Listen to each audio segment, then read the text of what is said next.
As a gigantic welfare fraud is uncovered in the Somali American community in Minneapolis, we discuss mass migration and what did Ilhan Omar know and when did she know it. Plus, we'll get to the arrest of the January 6th pipe bomber as well as economy talk. First, today is your last chance to get a DailyWire Plus annual membership for 50% off. Don't miss our biggest deal of the year. Head on over to dailywire.com/cyberweek to join or give a membership right now.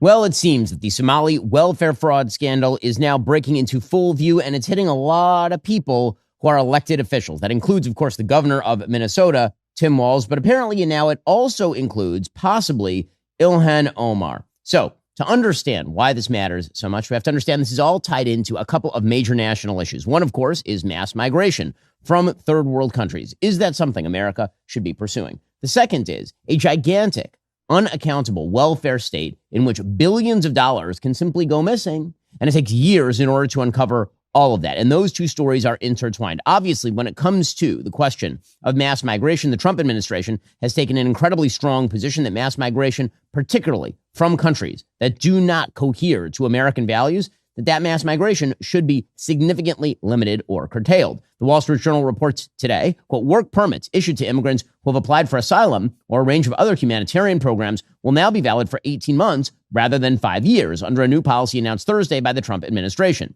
Of course, the goal there is if people stay here for 5 years, they then tend to receive full asylum. They tend to become American citizens.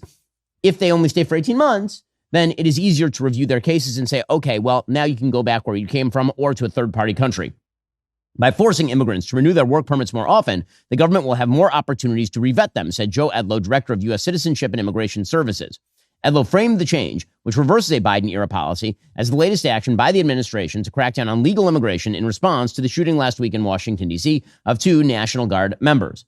That shooting, of course, was allegedly carried out by an Afghan national who had been radicalized in the United States after being imported in the aftermath of the Afghanistan withdrawal by Joe Biden. It's clear that USCIS must enforce more frequent vetting of aliens, Edlow said in a statement. All aliens must remember working in the United States is a privilege, not a right. So when it comes to the question of mass migration, now this is a very open question that has been implicated by not only that Afghan national shooting 2 members of the National Guard and killing one, but also by this gigantic Somali welfare fraud case in Minnesota. As the Wall Street Journal points out, what happens when welfare becomes not a temporary hand up, but an ingrained expectation of American life? For an ugly glimpse, look at the astonishing fraud unfolding in Minnesota. Turns out those GOP reformers were right to call out fraud in the One Big Beautiful Bill Act. The White House this week published a memo titled, Yes, There's Something Wrong with Walz, and it cost taxpayers $1 billion, highlighting various swindles in the land of 10,000 lakes. There may be as many fraud schemes as lakes in the state, given the ease in which scammers tapped government funds. Some 86 individuals have been charged with defrauding Medicaid and the federal child nutrition program in Minnesota. Yes, literally stealing lunch money from kids. No one was doing anything about the red flags, one defendant's attorney told the New York Times. It was like someone was stealing money from the cookie jar and they kept refilling it. In one of those alleged schemes, the outfit Feeding Our Future recruited individuals to set up a network of sham companies and sites that claimed to feed children in the pandemic. They then submitted false invoices and fake attendance rosters to the state. In fact, one of those rosters actually grabbed names from another website called listofrandomnames.com. And somehow this worked for years. In another scheme, a 28-year-old woman allegedly launched a company called Smart Therapy, claiming to provide one-on-one behavioral therapy to autistic children. She employed her relatives with no formal education. She recruited parents to enroll their non-autistic kids in her therapy sessions by paying them kickbacks of up to $1,500 a month per child. And in a darkly comic twist, some parents allegedly then extorted the woman by threatening to enroll their children in other autism centers if they weren't paid bigger kickbacks. In another indictment, 8 individuals were charged with fraudulently billing Medicaid to help recovering addicts find stable housing. Yes, housing. Minnesota pioneered the use of Medicaid money to help beneficiaries secure housing on the questionable rationale this improves health and reduces healthcare spending. So again, they tried to cram housing spending, welfare housing spending into Medicaid. So again, Democrats built this entire massive infrastructure. And now it turns out lots of people took advantage of that. And those people were, in this particular case, Somali. Now, it's hilarious to watch members of the media try to create a rationale for why Somali immigrants to the United States overall have been a massive boon. We went from, again, 2,500 Somali Americans in 1990 to almost 200,000 today. And that is purely through mass migration and the natural increase. And that mass migration was driven by humanitarian concerns, but it turns out that it's come with some pretty significant costs. So today, there's an article from KSTP in Minnesota. That's the ABC outlet in Minnesota. And here's the headline. Somali Minnesotans drive economic growth, pay $67 million in tax annually. I mean, I may not be like unbelievable at math, but if you drive $67 million in state and local taxes and you scam $1 billion, there's some zeros missing there if what you're hoping to show is that the mass migration has been a net benefit to the economic health of the United States. Apparently, Somali Minnesotans generate $500 million in income annually. So in other words, this one big welfare scheme doubled the amount of income earned by Somali Minnesotans that they took out from just that welfare scheme. Okay, not even like legitimate welfare, like fake welfare fraud. They took out twice the amount that they actually earn in income, which is crazy. That's crazy. So again, the levels of poverty in the Somali American community, incredibly high. The levels of education, dramatically lower than surrounding Minnesotans. And so that raises the problem, of course, of mass migration, as well as the welfare system. Now, in order for all this to happen, you have to have complicit politicians. Because when the fraud is this big, when this many people seem to know about it, it seems almost impossible that you don't have elected officials who knew about it. Fascinating piece in today's New York Post by Chadwick Moore. Quote, U.S. Representative Ilhan Omar's close ties to the $1 billion welfare scam in her Minnesota congressional district are being uncovered. Omar held parties at one of the key restaurants named in the fraud, knew one of its now convicted owners, and one of her own staffers has also been convicted for stealing millions. Omar even introduced the bill that led to the $250 million in fraud, yet she claims to have been completely unaware of it. Bill Glann, a policy fellow with the Minnesota-based Center for the American Experiment, said, quote, Representative Omar knew who these people were. Personally, she knew they were making tens of millions of dollars in this program. She had been inside the Safari facility on numerous occasions and couldn't put two and two together. Either she's terminally naive or she knew and she did not care. That $250 million referenced here by Chadwick Moore was handed out by the Minnesota government for those meals for school kids that never actually materialized. Instead, the money just got pocketed by corrupt business owners, including one Salim Ahmed Saeed, who's the co-owner of the Safari restaurant where Omar held her 2018 congressional victory party. He was found guilty in August of stealing $12 million for serving almost 4 million phantom meals during COVID-19. Apparently, he had a pretty significant shopping habit. He blew $2 million on a Minneapolis mansion, and he had a $9,000 a month shopping habit at Nordstrom. That is a lot of money on clothes, my dude. Like, seriously, I hope at least you were well-dressed, because that is a lot of money on clothes. Omar, again, this happened inside her district. Her defense is everybody who mentions this sort of stuff is racist. Right? That is always and forever the defense. So President Trump, of course, has been highly critical of the Somali American mass migration issue. Ilhan Omar says that Trump is an abusive, deranged old man. This woman who once suggested that 9/11 was something some people did, and who herself has written, again, she wrote a letter to a judge asking that a recruit to ISIS be granted mercy because of the evils of having to integrate in America. That is a real thing she did. And here's a sitting congresswoman in the United States of America calling the president an abusive, deranged old man because he's been critical of Somali mass migration.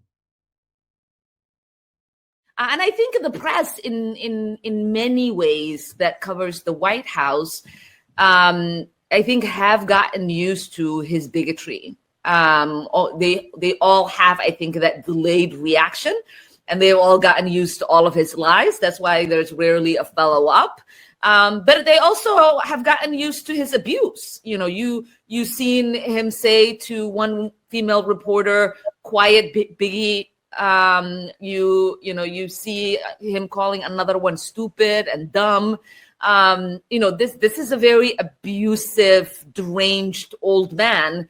And I think for a lot of people, it's still shocking. It's still jarring. I mean, I think actually what is more shocking and jarring is that a person like Ilhan Omar is in the United States Congress, given her levels of corruption, given the open and very real questions about her own immigration story with regard to her brother, given the fact that she is wildly anti-American in the way that she approaches politics and the Constitution of the United States, given her warm embrace of terrorism-adjacent people. Already coming up, we'll get into the Democratic response to the problems with Somali welfare fraud. That includes Tim Walz apparently being very, very offended at something. First, this episode is sponsored by our friends over at Birch Gold. Our first advertiser at the Daily Wire was, in fact, Birch Gold Group. In that time, we've helped thousands of Daily Wire listeners diversify into physical gold. Talk about peace of mind, especially when you see gold up over 50% this year. In all that time, the most successful promotion we've ever run with Birch Gold was the 24-karat gold-plated truth bomb. That is our version of a bunker buster on leftist ideology. Well, we happen to have an extremely limited amount in cold storage. Right now, until they're gone, with a qualifying purchase from Birch Gold, you can own a Daily Wire Golden Truth Bomb. Let Birch Gold help you convert an existing IRA or 401k into a tax-sheltered IRA in gold. If your purchase qualifies, they'll send you a Golden Truth Bomb. I bought more gold from Birch Gold this year. With potential rate cuts from the Fed in 2026, the dollar could be worth less. And what happens if the AI bubble bursts? Diversify. Just text my name, Ben, to 989898 to claim your eligibility before December 22nd. Do not wait. Text Ben to the number 989898 today because Birch Gold will run out of Golden Truth Bombs. Text Ben to 989898. Also, nobody knows your money goals better than you do. Your ambition just met its match with Robinhood. You're constantly on the lookout for opportunities, always finding ways to raise the bar. Do the same with your finances at Robinhood.com. Robinhood puts you in control of your money. Trade stocks and ETFs, options, futures, crypto, all on one platform. You can now build and execute your own trades from a desktop with Robinhood Legends advanced tools, or take advantage of the new Robinhood strategies with a tailored portfolio managed by a team of experts. You expect more from yourself, expect more from your money. Get started right now at Robinhood.com. Your money, your move. All investments involve risk, including loss of principal. Options, futures, and crypto trading carry significant risk and may not suit all investors. Securities offered through Robinhood Financial LLC, member SIPC. Futures trading is offered by Robinhood Derivatives LLC and not SPIC or FDIC protected. Crypto offered through Robinhood Crypto LLC, NMLS ID 1702840, not FDIC or SIPC protected. Portfolio management offered by Robinhood Strategies, an SEC registered advisor. Well, she has a piece in the New York Times calling herself a victim, of course, because this is the way that the left gets out of this. If you are engaged in something like this, if you know a bunch of people who engaged in tremendous welfare fraud, and in fact, they are big donors to you and they are in your district, and you've made your career on pandering to that particular category of people, well, the best way out of this is to call everybody who notes it racist. So she went to the pages of the New York Times to write a piece called "Trump Knows He's Failing, Cue the Bigotry." Quote, Somali Americans remain resilient against the onslaught of attacks from the White House, but I am deeply worried about the ramifications of these tirades. When Mr. Trump maligns me, it increases the number of death threats that my family, staff members, and I receive. As a member of Congress, I am privileged to have access to security when these threats arise. What keeps me up at night is that people who share the identities I hold, Black, Somali, hijabi immigrant, will suffer the consequences of his words, which so often go unchecked by members of the Republican Party and other elected officials. All Americans have a duty to call out this hateful rhetoric when we hear it.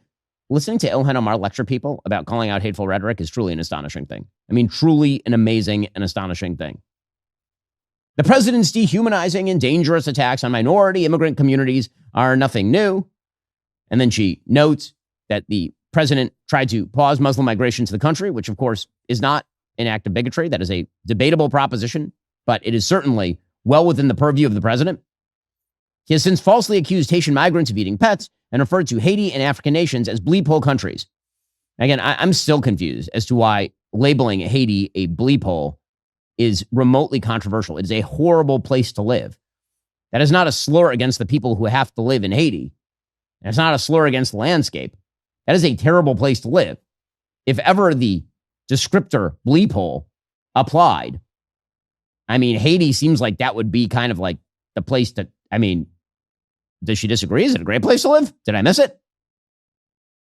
He has accused Mexico of sending rapists and drug peddlers across our border. Again, like just the litany of he's racist, therefore don't look over here where, you know, I've been pandering to all the people who are committing welfare fraud.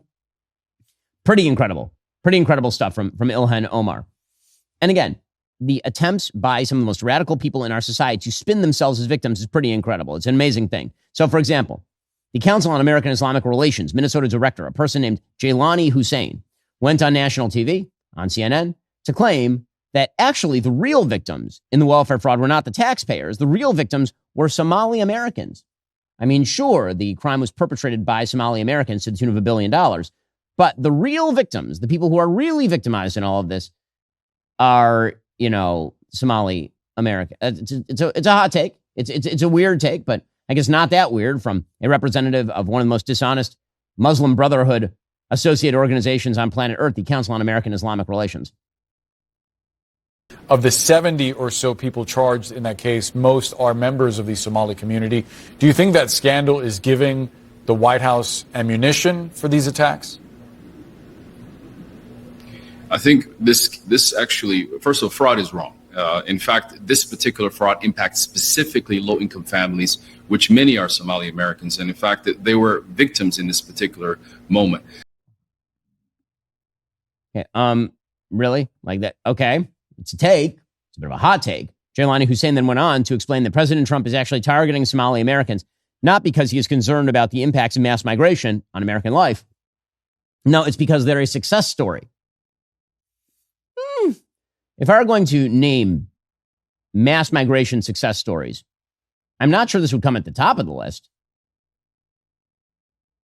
Attacking the Somali American community is very unfortunate. The Somali American community have been here for now 30 plus years. And we came here predominantly actually by George Bush Sr., who provided refugees to come to the United States in the early 90s, like myself. And Somali Americans today pretty much complete the state of Minnesota. We are, your educators, your teachers, your nurses, your doctors, and also doing some of the toughest jobs in factories across the state of Minnesota and across this country. Somali Americans are predominantly younger generation today. In fact, majority of us are now born in the United States. We are part and parcel of the success of the state of Minnesota. And not only are we in Congress and other parts of the country, other parts of industries, but the Somali American is actually a success story. And we believe that is at the heart of why President Trump is targeting us. Yeah, well, if it were really that much of a success story, I feel like no one would be targeting it because there wouldn't be a lot to, hang your hat on. But I guess this is the line that people are going with. State Senator Zainab Mohammed, and from the same area, says Minnesota could not succeed or thrive without the Somali community, which is weird because Minnesota was succeeding and thriving without the Somali community prior to 1990, actually. State Senator Zainab Mohammed says these attacks won't stop with Somalis, and their contributions can't easily be erased. We are in every industry, and Minnesota would not be able to survive nor thrive without the Somali community here. That's, again, a take. Meanwhile, the Minnesota governor who oversaw all of this, and note to our friends in the legacy media, this dude was the nominee for vice president under Kamala Harris. And we were told that he was really good at his job. It's weird that no one uncovered any of this, which happened back in 2020, 2021, until after that race was over. Strange. It took until now for this to become a major issue. Just weird how that works. Very strange. And anyway, he's very upset. He too is a victim. Tim Walz is a victim. He's a victim, he says, of the fact that the president of the United States called him retarded. Okay, my dude. I don't even know how to take this seriously. There's no way. It's not possible to take this seriously. And the president calling you retarded? Like, this is really, this is the big issue. Somehow $1 billion goes missing. You're presiding over the social breakdown and disorder in Minneapolis, attendant to mass migration from third world countries. You have sitting Congress people who spend their days writing letters on behalf of people who tried to join ISIS in your state. And you're upset because people called you retarded? I mean, listen, let's be clear about the word retarded. It has re-entered the normal lexicon. It has. There's nothing anybody can do about it. No one is being broken by it. It's not the end of the world. The attempt to treat the word retarded the same way that we treated it 10, 15 years ago, it's silly. It's not real. You can pretend to be as offended now as you were 15 years ago about this, but no one is. And I mean, he's not super great at his job. He doesn't appear to be incredibly smart. I mean, here he was complaining that people were driving past his house calling him retarded. Now, people, don't drive past people's house calling them retarded. Just as a general rule, don't do it. But also, I mean, this creates danger. And I'll tell you what, in my time on this, I'd never seen this before. People driving by my house and using the R word in front of people. This is shameful. And I have yet to see an elected official, a Republican elected official, say, you're right, that's shameful. He should not say it. So look, I'm worried. We know how these things go. They start with taunts, they turn to violence. So deeply concerned.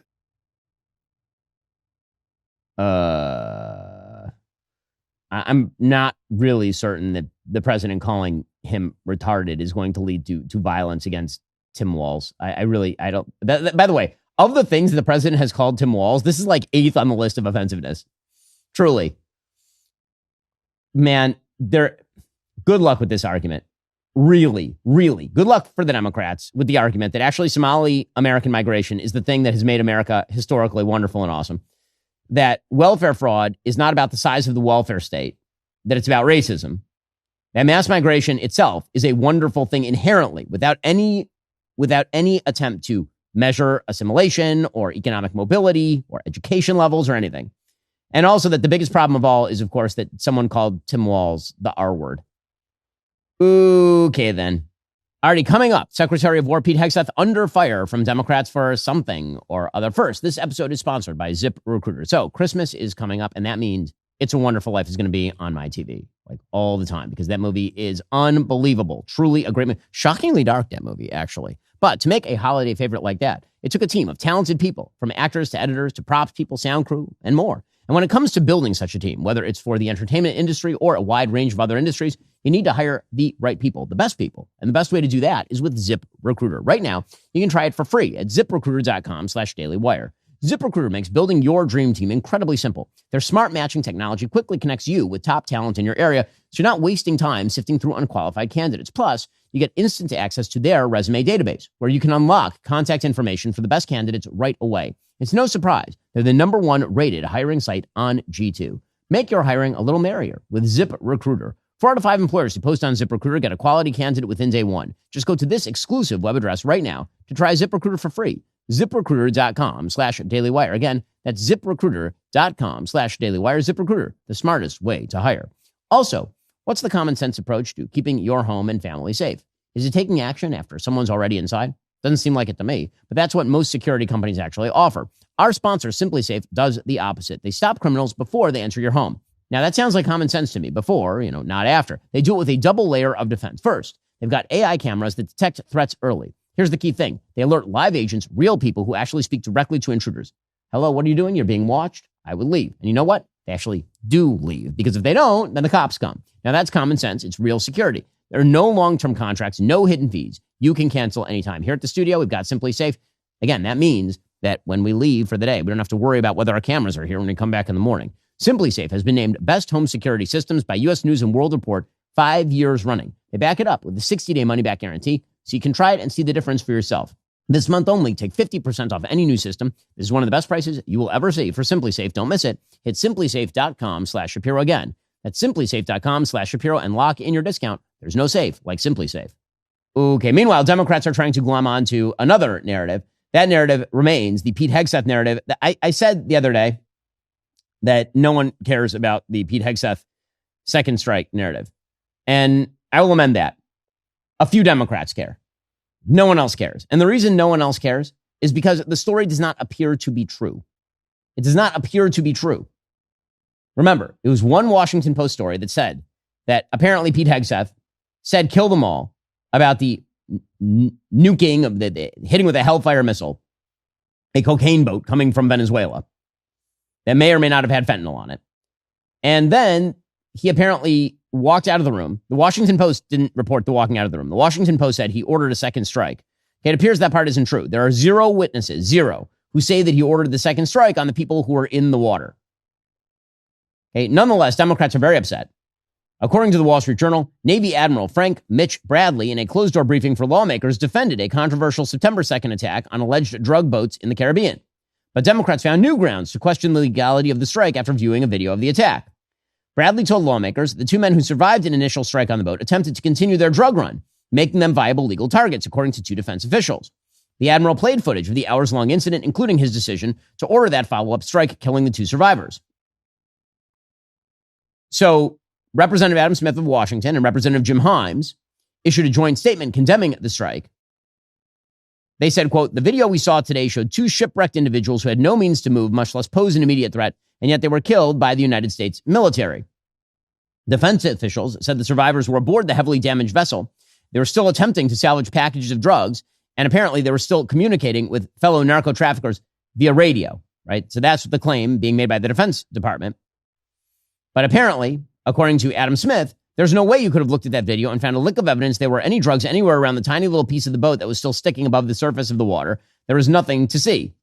Okay, so now we have an argument over the tape. And frankly, it seems to me that since we're all talking about it, we may as well just see the tape and then we can have the arguments ourselves. Tom Cotton saw the same exact tape. Here's the senator from Arkansas explaining that actually they were still active. They were not what is called hors de combat. They were not out of combat. They were not disabled. They could still get back in the fight, in other words. If you think these strikes are justified and righteous, as I do, and I want them to continue, then of course the second strike, when you have two survivors who are trying to flip their boat back over and continue on their mission, remain in the battle. Unlike a subsequent strike in which there was no such indication, and they were what's called distressed or shipwrecked under the laws of the sea and the law of armed conflict, and our military went out and picked them up. Now, by the way, Representative Jim Himes, who's one of the people who's still condemning the Defense Department, and in particular this particular admiral, he says that Hegseth has nothing to do with it. That actually the admiral cleared Hegseth. He said Hegseth was not in the room. Hegseth did not oversee the second strike. When even the Democrats who are accusing the Defense Department of the problem are admitting that Hegseth really had nothing to do with it, I'm not sure where the scandal lies. Here's Representative Jim Himes of Connecticut. The last thing I'm going to say is that the admiral confirmed that there had not been a kill them all order, and that there was not an order to grant no quarter. Okay, so I mean, wasn't that the original story? Wasn't that the locus of the original story? So I guess now they should move off of Hegseth, but apparently not. Apparently not. Mark Warner, the senator from Virginia, he says he remains troubled. Well, good for him, I suppose. I'm going to say what the video is very troubling, and I think more people need to see it. But I want to better understand process, justification, and some of the items. I had a checklist of items that I want to see that I think many of my colleagues have asked for as well. Okay, so is this dog going to hunt? Probably not. Mark Thiessen has a good piece over at the Washington Post talking about the so-called double tap strike. He says President Barack Obama did it all the time. Indeed, in targeting cartels it has designated as foreign terrorist organizations, the Trump administration appears to be closely following the playbook pioneered by Obama. On taking office, Obama dramatically escalated the use of drone strikes against terrorism targets after ending the CIA's terrorist interrogation program, finding it was simpler to vaporize enemy combatants rather than capture them alive for questioning. So Obama forged what the New York Times called at the time a take no prisoners policy, ordering more than 540 drone strikes on terrorists in Pakistan, Somalia, and Yemen, including one that killed an American citizen, Anwar al-Awlaki, who was a terrorist.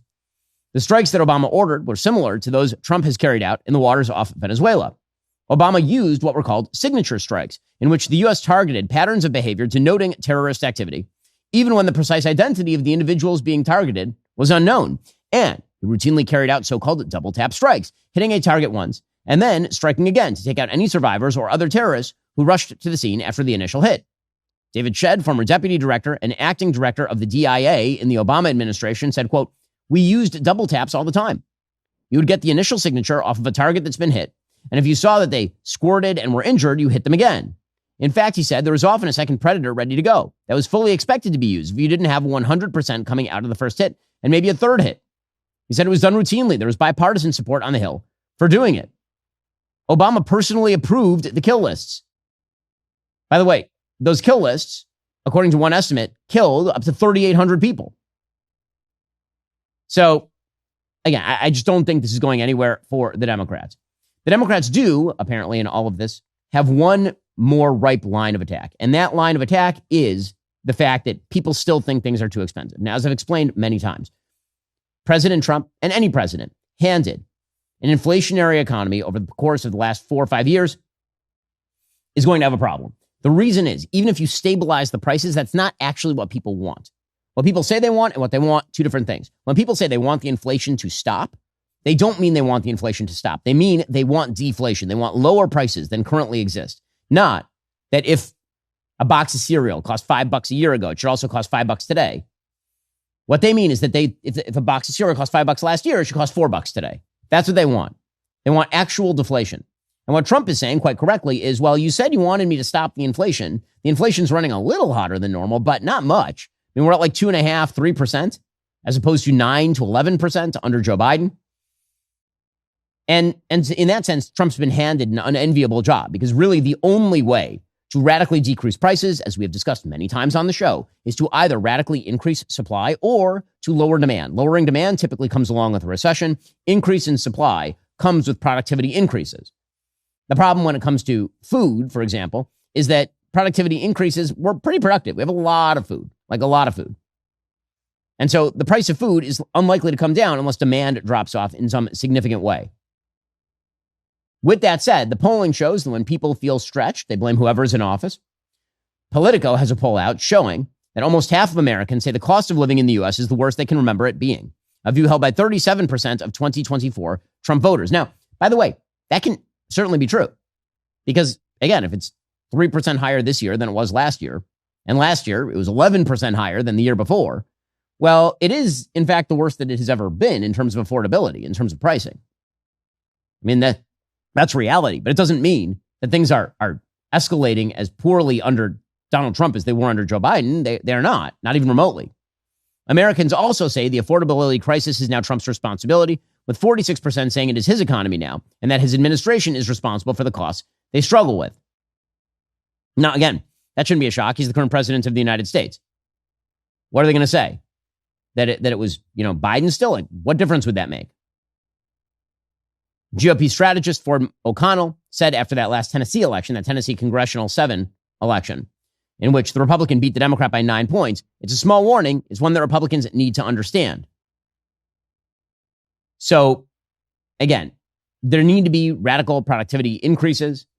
People do need to feel the economy moving in their direction. Wall Street continues to churn. I mean, there's no question right now that the stock market has been doing quite well. It will continue to do, I believe, quite well for the next few months minimum, because there's just so much money churning through the system right now, particularly in the direction of AI, that I say we're in a bubble. I do believe we're in a bubble, but the bubble can continue to expand before a contraction comes. Democrats, meanwhile, are putting their foot on the gas with regard to the affordability argument. The beauty of being a Democrat is that you can propose a horribly inflationary and regulation-ridden system like Obamacare, ram it through in the name of lowering costs. You don't lower costs, and then you blame the Republicans for not lowering the costs. It's beautiful. One of the beautiful things about big government politics is that you get to claim that when it fails, you need more big government. So Chuck Schumer, the Senate Minority Leader, made that case yesterday. He says Obamacare isn't broken. Obamacare is awesome. Also, we're going to need another $350 billion to fund it. Shows you how out of touch they are. 55% of people who voted for Trump in November of 2024 support extending the credits. 55% of Trump voters. The Republicans are so much in a bubble. They're so out of touch. They don't understand the anguish and concern of the American people. Well, I mean, no, Republicans are saying that that's your fault. You designed a system to fail, and then it failed, and then you turn around and blamed everybody else. By the way, you can't claim that the system you designed is working when you keep requiring gigantic infusions of taxpayer cash in order to keep it functional. But that's exactly what Chuck Schumer is saying.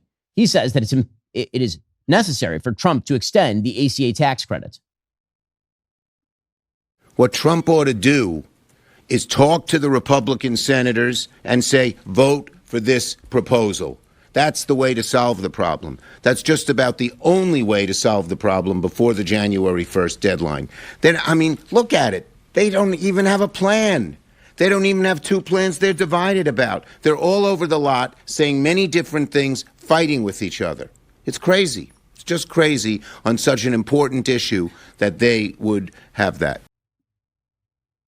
And well, I mean, again, the reason that they are pushing back is because you keep designing systems that fail, and then you ask them to provide you more money. Now, there's some talk on the Republican side about the possibility of at least temporarily extending the ACA subsidies in order to avoid the political blowback from the increase in healthcare costs, while some sort of transitional plan is made.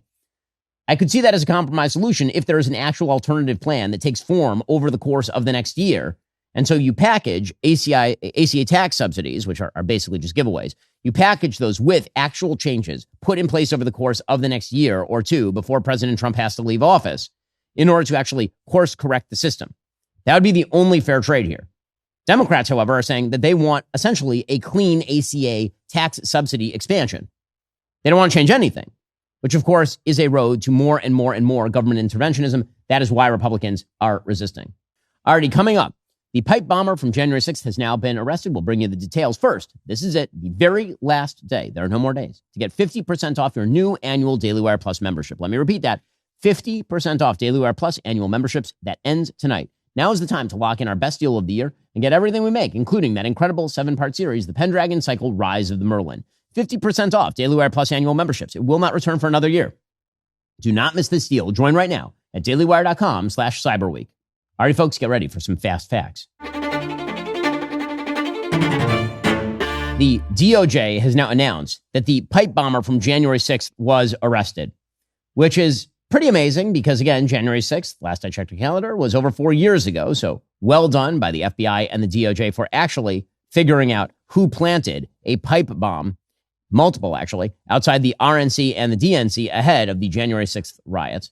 According to the New York Post, accused DC pipe bomber Brian Cole Jr.'s face was revealed for the first time since he was busted for allegedly planting those explosive devices. He is a young black man. His politics are unclear. Apparently, according to Pam Bondi, this happened because the Trump administration made the case a priority where the Biden administration had not. Here was the Attorney General. The FBI, along with U.S. Attorney Shapiro and all of our prosecutors, have worked tirelessly for months, sifting through evidence that had been sitting at the FBI with the Biden administration for 4 long years. Let me be clear, there was no new tip, there was no new witness, just good, diligent police work and prosecutorial work. The bomber was charged with the use of an explosive device and the attempted malicious destruction by means of explosive materials. There would be more charges to come. Now, again, totally unclear what the politics of this person were, why he did it. But there is something to the idea that if they were using the same exact evidence the Biden administration had, and the Biden administration basically memory hold this entire case because it misdirected resources away from January 6th prosecutions for trespass inside the Capitol or whatever.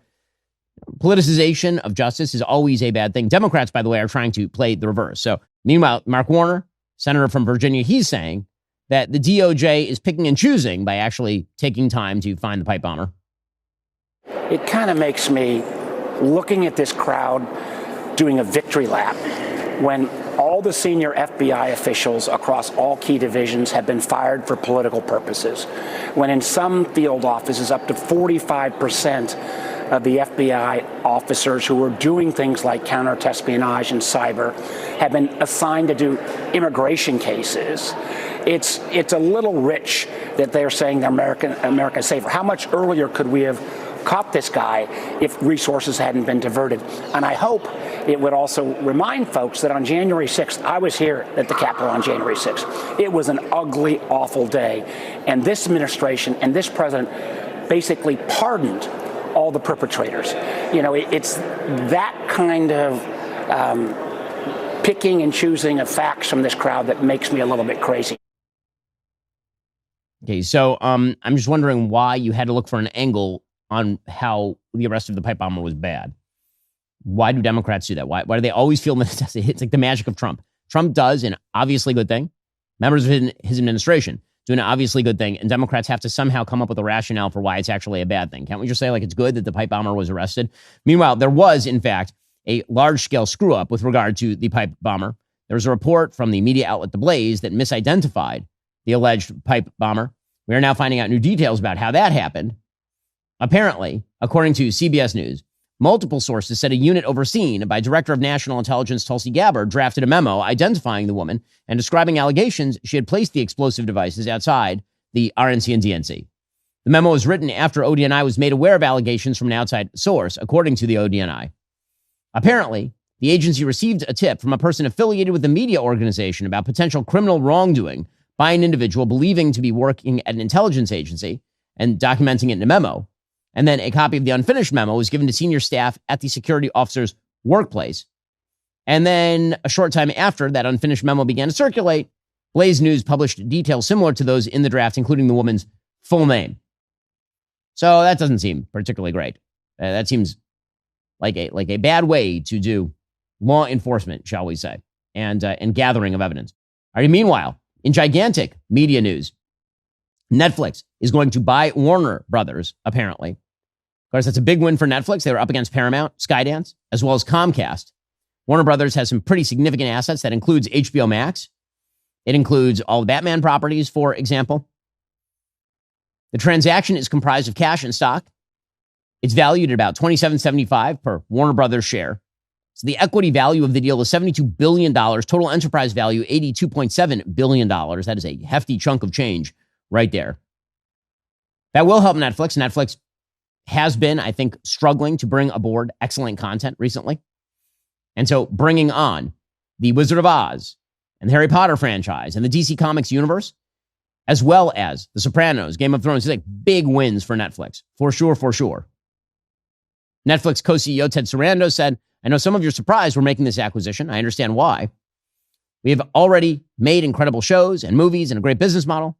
It's working for talent, but this is a rare opportunity. Now, again, the reality is that Netflix was having to expend billions of dollars, like billions upon billions of dollars every year to build its own entertainment catalog. It's very, very expensive. And so them buying up all these legacy properties is pretty helpful. It allows the creators they hire to now use that IP as the basis for further IP. Netflix has already agreed to pay an almost $6 billion reverse breakup fee if the deal is not approved. So should this be stopped by regulators? The answer here is no. It'll make consumption better, frankly. So there are two theories of antitrust. Theory one of antitrust is that anybody who gets too big in a particular market is violative of monopoly principles. That is not true here. You don't have to be on Netflix. You can go to Apple TV. You can head on over to Paramount Plus. There are plenty of places you can get your entertainment. This is not a monopoly concern.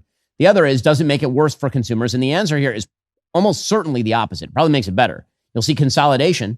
Instead of you having to get both a subscription to HBO Max and to Netflix, now maybe you only have to get to Netflix. Earlier this week, Paramount raised questions about the fairness and adequacy of the sales process, arguing that Warner Brothers Discovery favored Netflix. But, we'd have to see exactly what the offer was from Paramount. Did it outstrip it in terms of money? If not, then this seems like an empty complaint. And meanwhile, speaking of the state of media, Bari Weiss over at CBS News has been making some pretty major moves. She is, of course, slated, I believe, the week after next to interview Erica Kirk, which should be fascinating. Meanwhile, older members of the legacy media, former members, are lamenting the supposed decline of CBS News, which is kind of incredible considering that CBS News was in the toilet before the Ellison family took it over and Barry was put in charge. Here is a Connie Chung lamenting the state of CBS News. What's it like to watch CBS right now? We don't. I can't. The paradigm has completely changed in news, and we have so much opinion that the truth doesn't hold value anymore. And what we end up doing is we as consumers, trying to find the truth. We can't find good old-fashioned facts. And it distresses me so terribly. CBS is a different organization that I had worked for. Okay, so again, the idea that CBS has been doing a wonderful job up until now, and that Barry is somehow going to challenge their journalistic integrity, reverse. 60 Minutes has been a bleep show, and if Barry can somehow fix it, good for her. Meanwhile, the most salacious media story of the day comes courtesy of the former couple, Olivia Nuzzi and Ryan Lizza. So this one is just people who deserve each other. According to the Wall Street Journal, Olivia Nuzzi seemed like she was floating above it all. You'll remember her from, having had a sexting scandal with RFK Jr. So a year after that, she had a new contract at Vanity Fair, a book coming out where she would finally address the mistakes that cost her a prominent place in DC's media elite. There was a splashy rollout, a glowing New York Times profile, an excerpt to appear in the magazine, accompanied by an audacious abstract nude portrait of the author, which, again, it sounds like from Ryan Liz's descriptions, I'm not sure that half of DC needs a portrait. Then, apparently, Liza started talking. So he's her former fiance, and he is miffed. He is miffed because they were together, and apparently she was of questionable moral character, but they were perfectly happy to write books together. They were writing a $1 million book together for Simon & Schuster. Apparently, after she has now written this new book, he said that the book forced his hand. He launched a series about Nuzzi in his Substack, Letter Telos, in November, ahead of the new book's planned release, offering part 1 for free and raising the paywall after the first installment. He's like, I should make some money off my ex. Nuzzi said, I knew the second I poked my head up from my exile, I was probably going to be met by some madman charging me with an axe. I didn't know which man it was going to be. Well, you were engaged to that one, so, there's that. Nuzzi is now promoting her new book, American Canto, which was published on Tuesday. Liza continues to unspool a salacious, serialized version of his side of the story on Substack. So he's aiming, I assume, for some sort of magical book deal of his own. Apparently, in the first Substack post, Liza took aim at Nuzzi's journalistic integrity, airing alleged text message exchanges, love poetry, and recorded conversations meant to incriminate his ex. So he sounds like a delightful person. But, they deserve each other, as I say. He wrote that her affair with Kennedy was just one of many ethical missteps she made as a journalist. Apparently, she had another affair with another politician she'd profiled for New York Magazine. She had an artist secretly record a session with President Trump in Florida. Nuzzi said, quote, I suggest people refer to what I have said about my own life, rather than the distortions or conspiracies promoted by someone I was at least fortunate enough not to marry. Liza then responded by saying, telling the truth is not harassment. Accountability is not an axe. Again, I feel like this is the world's worst journalistic rom-com. Eventually, they'll end up back together after they both burn themselves to the ground. Honestly, I think that both of these people probably should not earn your trust. Her book, by the way, has been called a tell-nothing memoir by The Atlantic. A New York Times reviewer called it a self-serious and disappointing book. Again, I do love that we live in a country where a journalist is sexting a politician she is covering and then gets a great book deal out of it. Man, oh man. America's a great place. Anyone can succeed here, truly. And meanwhile, the Supreme Court has now allowed Texas to use its new congressional map.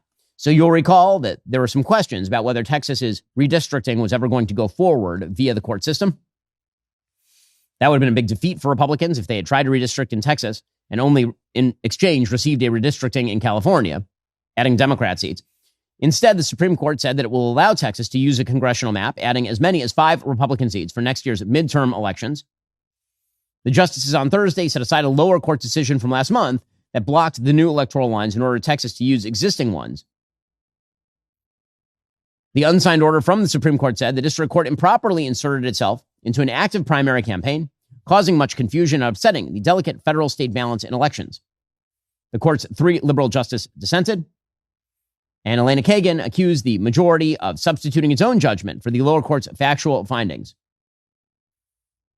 So this is good news for Republicans, obviously. How does that reshape the map? What you see right now over at Kalshi, one of our sponsors, is that the Democrats are now heavily favored to take Congress. That has only been growing over the course of the past month. If you go back to October, they were slightly favored, about 60-40. Today, they are favored about 80-20. Obviously, Republicans need every seat they can get, but they are running an uphill race. So had they lost this case and also been facing this uphill battle, it could have been a wipeout. Alrighty, folks, the show continues for our members right now.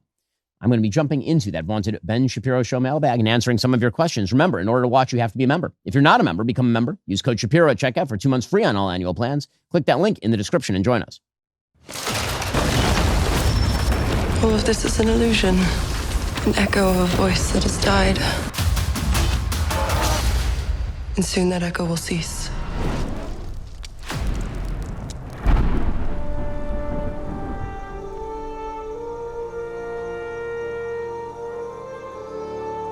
They say that Merlin is mad.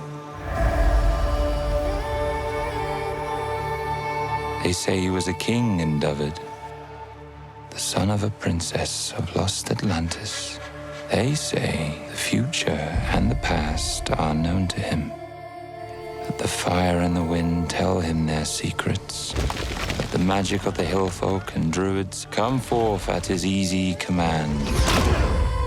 They say he slew hundreds, do you hear? That the world burned and trembled at his wrath. The Merlin died long before you and I were born. Merlin Emrys has returned to the land of the living. Vortigern is gone. Rome is gone. The Saxon is here. Saxon Hengist has assembled the greatest war host ever seen in the Island of the Mighty. And before the summer is through, he means to take the throne. And he will have it.